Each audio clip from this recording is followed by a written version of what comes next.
Hello and welcome back to the Unknown Experts / the Blue Corner with Mike as always, and as always, I am Mike as always.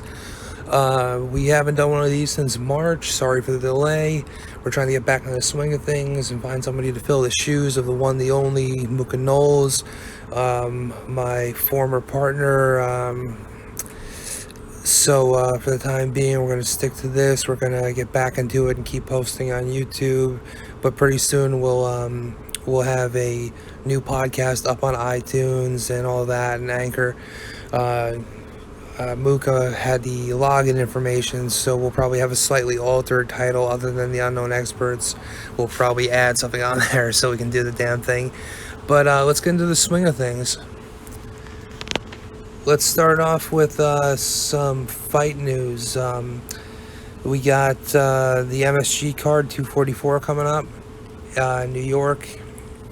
So far we know that Kelvin Gastelum will have a middleweight fight with Darren Till. Who knows what's next for the winner or loser of that one. At middleweight, I mean, we saw Till get smoked at welterweight by Woodley. So at middleweight, who knows if Till beats Gastelum, if he'll get a crack at the new champion, because the event prior to that was UFC 243, where you have the title unification belt at middleweight between Israel Stylebender Adesanya against Robert Whittaker. I personally think Whittaker shocks everybody and wins that one by a technical knockout, probably late in the fight. If it's not a stunner in the first, it'll be like a second or third round finish. But you never know. Moving on though, that's 243, but back to what I was saying. MSG 244. We know we got Darren Till versus Kelvin Gastelum. We also have rumored for that card, it was going to be Kobe Covington, the one-time interim welterweight champion, finally facing off against the undisputed welterweight champion, Carmen Usman. Usman and him are in negotiations at the moment, and the word is that it's stalling. Kobe's probably trying to get more money like last time around where he got kind of screwed, but it might happen again because the word is the UFC has stepped back from the table and they're considering offering Jorge Masvidal the fight now that they've finally come back down to earth and realized that Masvidal versus Diaz would take a good 3 years to happen. Especially, I mean, Dana White said word for word that, quote, this kid could disappear for another 3 years before he fights again. So Diaz Masvidal, I didn't like it at when Diaz called him out. I figured it's a lose-lose. No matter who wins, you lose a key anti-hero. So I'm glad that the Diaz Masvidal fight doesn't seem to be happening, at least anytime soon. But I mean, still, I think cooler heads will prevail. And Usman and Covington will sort it out, and if they do, they'll headline that 244 main event.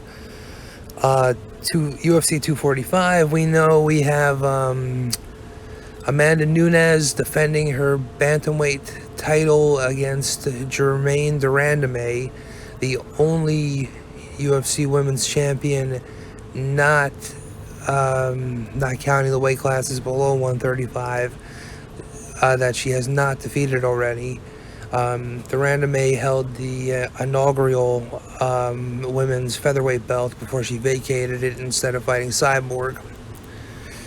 If I can dovetail off of that, in case you didn't know, we don't know the figures, we don't know the length, but Cyborg just signed a record-setting, according to Scott Coker, deal to fight for Bellator. So that means she'll probably end up fighting Julia Budd as soon as she's sorted and scheduled. There's also rumors that Bellator is aggressively trying to sign Kat Zingano, who's now a free agent, for an eventual a matchup between Cyborg and Kat. That's something to look forward to in the very shallow women's league over in Bellator. But circling back to the UFC, the mainstay, We got rumors of John Jones versus Jan Blachowicz for Madison Square Garden or a later date, seeing as Jan's coming off the KO victory over Luke Rockhold, and Rockhold was probably going to be propelled into the one or two people that could still challenge Jones, right, with only one win at light heavyweight. If he had won the fight, he didn't. He got knocked out, and now a lot of people think he should retire. So there's a chance we'll get Jan versus Jones at the Garden or maybe later. There doesn't seem to be another obvious choice because you can't say Johnny Walker's an obvious choice. He's still a little too green. He needs one more win before you can put him there. And it all depends on how his shoulder is that he injured doing a post-fight celebration. We also got Overeem versus Harris in December. That's officially done, ready to go. Weidman versus Reyes for Boston in mid-October. So Weidman's going to move up to light heavyweight to take on Reyes, Dominic Reyes. The winner of that's got a real shot at fighting Jones. Reyes has that crazy knockout power and some wrestling, and Weidman has some of the best wrestling in the sport. Let's see if it translates, 15 pounds up, 20 pounds up. We got Joanna Jed. I'm not even going to try to pronounce her last name. Let's see. Jenskin. I should know this by now. I mean, she's been around for fucking 6 years. But anyway, she's fighting Michelle Waterson October 12th. Tomorrow we got Khabib versus Poirier happening finally in the United Arab Emirates. I believe the fight's in Abu Dhabi. It's a very heavy Muslim card. I think there's Bilal Muhammad's on it. Curtis Blades is taking on Shamil, something impronounceable as his last name, in a heavyweight clash. And the co-main event is the rematch 4 years in the making, Paul Felder versus Barbosa 2. Barbosa won the first fight by decision. Straight up kickboxing match. Don't expect anything more or less from it. Two of the best kickboxers in lightweight history. We're talking pure kickboxing, Muay Thai style at least. We have the first ever Chinese UFC champion with Weili Zhang beating Jessica Andrade in China last Saturday. I mean, you could tell that when that fight started, she got cracked and immediately fired back and finished with the rage of somebody who thought she would die if she didn't win that fight. And who knows? I mean, the Chinese are fierce about that. And is it just me, or does it seem like her handlers are most definitely Chinese government people who are making sure she says only the right things? I mean, she always goes over and hugs her opponent and says she wants to train with them and gives the utmost respect. They're trying to make her the poster girl for MMA out of China, since she has the most Western success now. First ever UFC, not just Chinese, but Asian champion.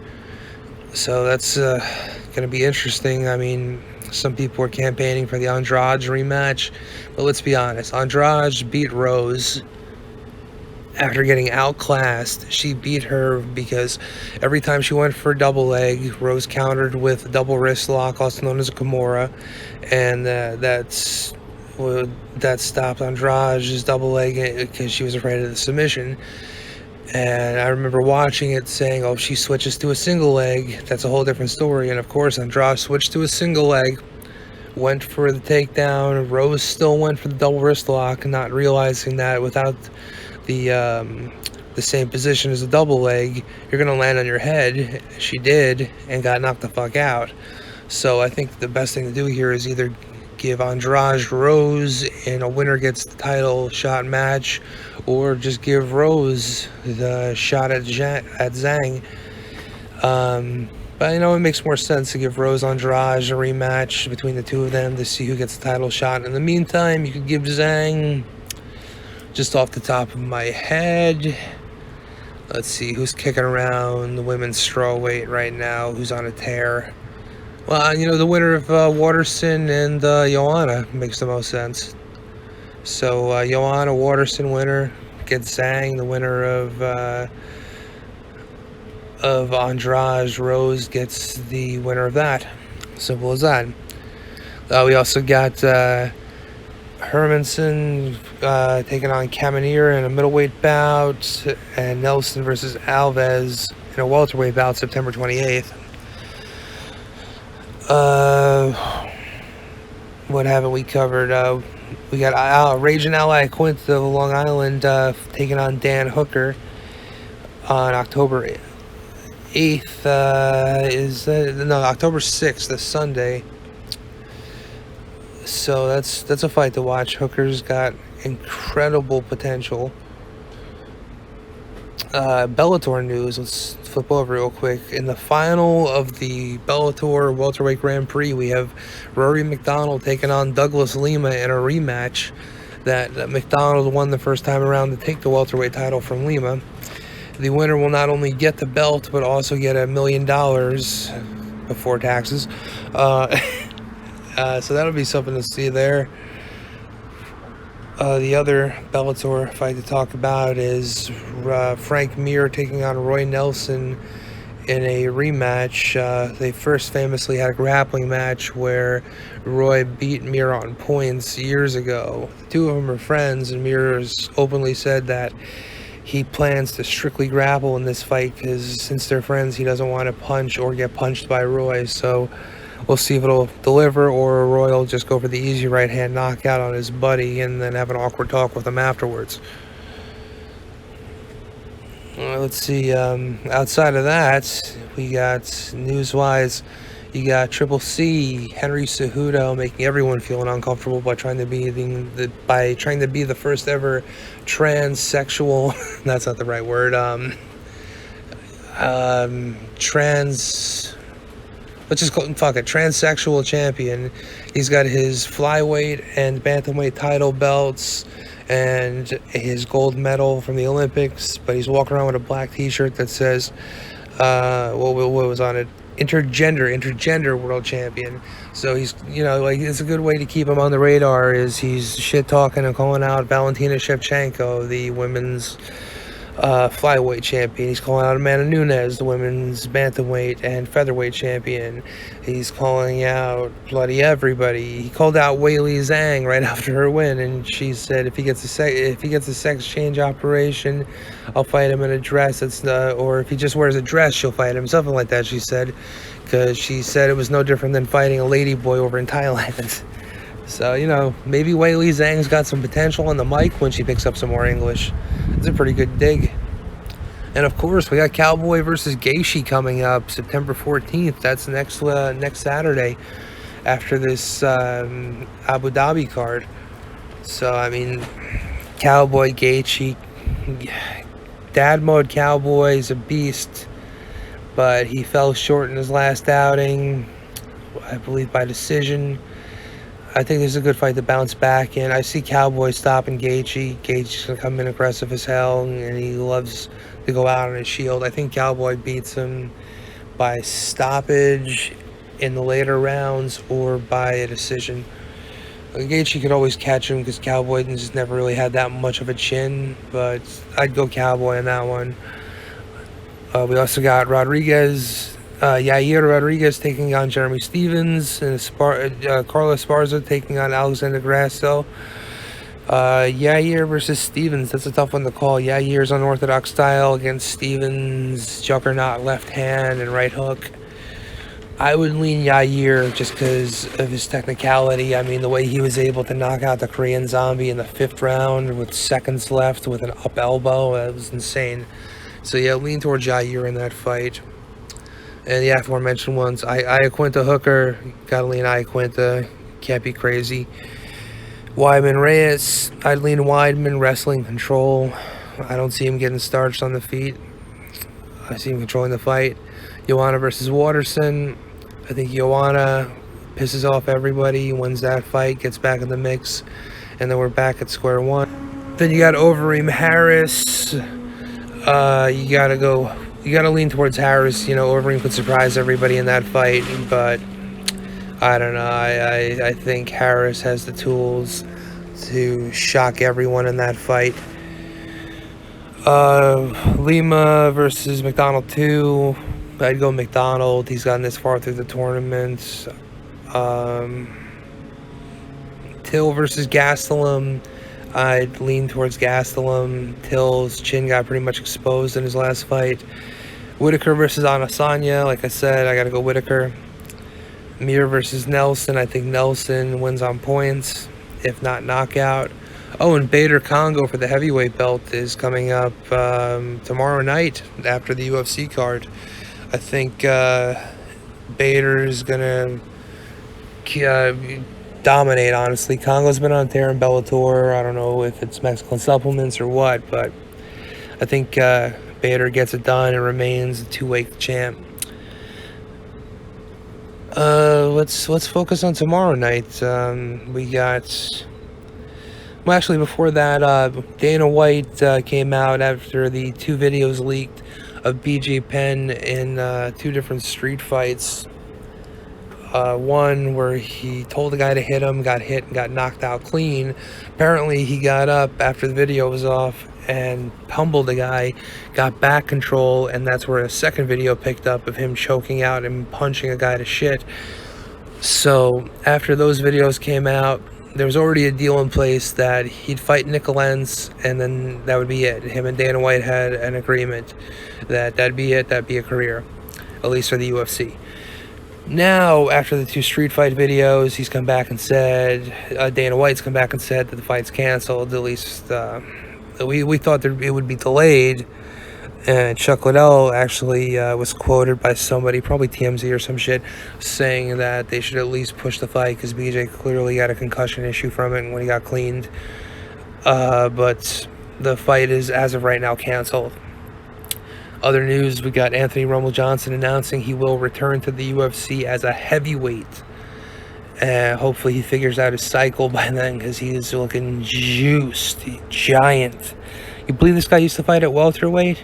This monster who, I mean, we all truly believe could be the only real test for John Jones. So hopefully if he comes back at heavyweight, they figure something out with Jones. If not, there's the Ngannou fight. Who knows if Ngannou will have the belt on him by then, or if Stipe's brain holds up and he's still there, if Rumble will have the 10 seconds necessary to fucking sleep him and take the belt from him. But yeah, war, Rumble, war. Get after it. I can't wait till the Rumble Johnson's back in there. It's going to be some fun fights, whether it's Ngannou, Stipe, Jones, whoever. Hell, and then you got after Ngannou Rumble, if that happens, you got the Black Beast waiting in the wings to get some redemption, fight Ngannou again if that's the fight, and put on a show this time, or fight Rumble and show off what it's like when 2 ultimate power punchers go at it. Let's see. What am I forgetting? Oh yeah, Maia versus Askren, a pure grapplers match. Brazilian Jiu-Jitsu black belt taking on the equivalent of a freestyle and Greco-Roman wrestling black belt. Maia versus Askren, October 26th. A true grapplers fight right there. Hopefully Askren uses some of the little catch wrestling that he knows to show that catch wrestling can diffuse jiu-jitsu. Well, Brazilian jiu-jitsu, that is. We know Corey Anderson versus Johnny Walker is scheduled for MSG, so if Walker gets past Anderson, then you gotta figure the next fight would be Jones. I mean, you can only put it off for so long. I know I said earlier that Walker's still a little green, but that's if he finishes Anderson in the first round and under 2 minutes, you got to throw him to Jones and see where he's at. And I would go with Walker in that fight. I think Anderson's a tough test, but Anderson also has a habit of kind of the Derek Brunson thing where he freezes up when the lights are the brightest.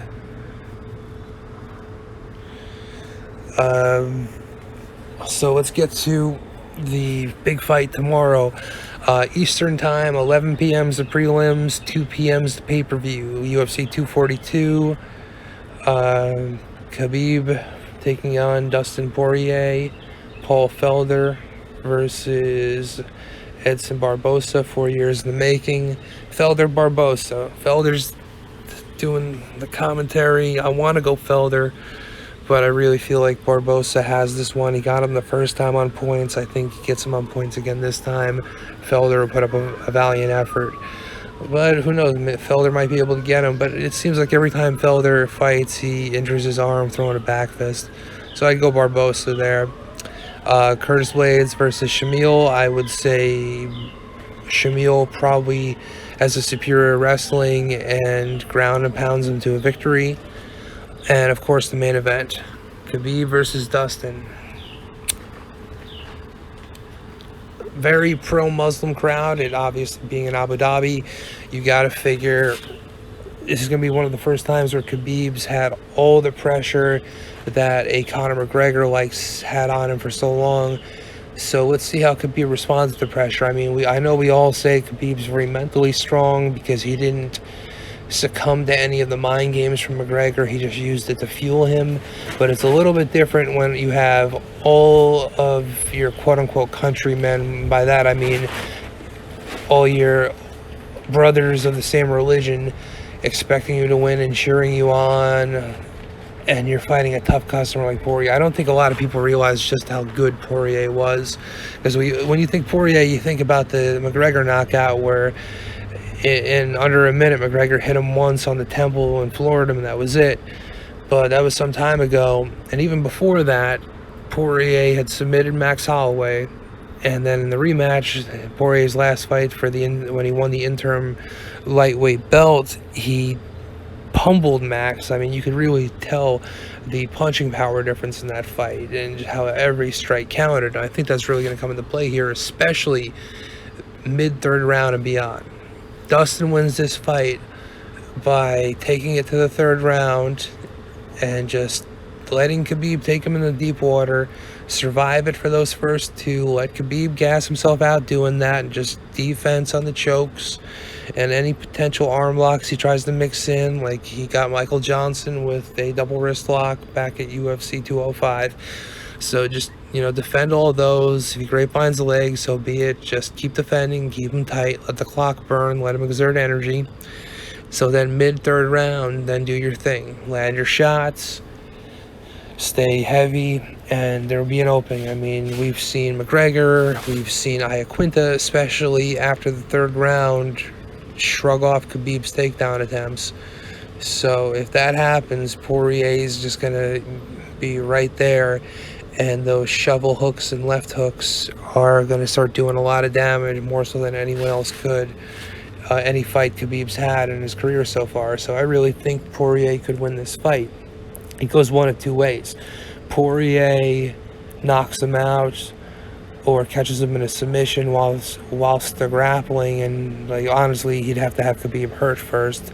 The biggest shocker would be if he caught a fresh Khabib in a sub, like a triangle from guard or something. But honestly, it's either he catches Khabib with a knockout strike, or Khabib grounds him out for 5 rounds or into the third and fourth, much like the McGregor fight, and then catches him with a sub, like a neck crank, an arm lock, or a choke. Hopefully it's not a first round Poirier wilts under the pressure, Khabib gets back control, chokes him out, and Dustin doesn't even hand fight and gets finished. Hopefully it's actually goes to the third and we see Dustin push him into deep water after Khabib's drawn him into his own deep water. But my official pick would be, what the hell, Dustin. Let's go, Diamond. Dustin Poirier, I say, knocks out Khabib in the third or fourth round. Why not?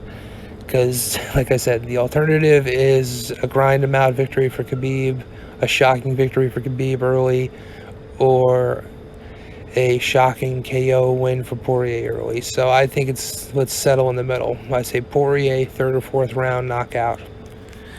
Well, we're going to get back to you guys soon enough. We'll give you a live reaction to the fight tomorrow. This has been the Unknown Experts, aka also known as the Blue Corner with Mike As Always. I'm Mike As Always. Stay tuned and enjoy the fights tomorrow at 2 p.m. Eastern, 11 p.m. Pacific. Peace out.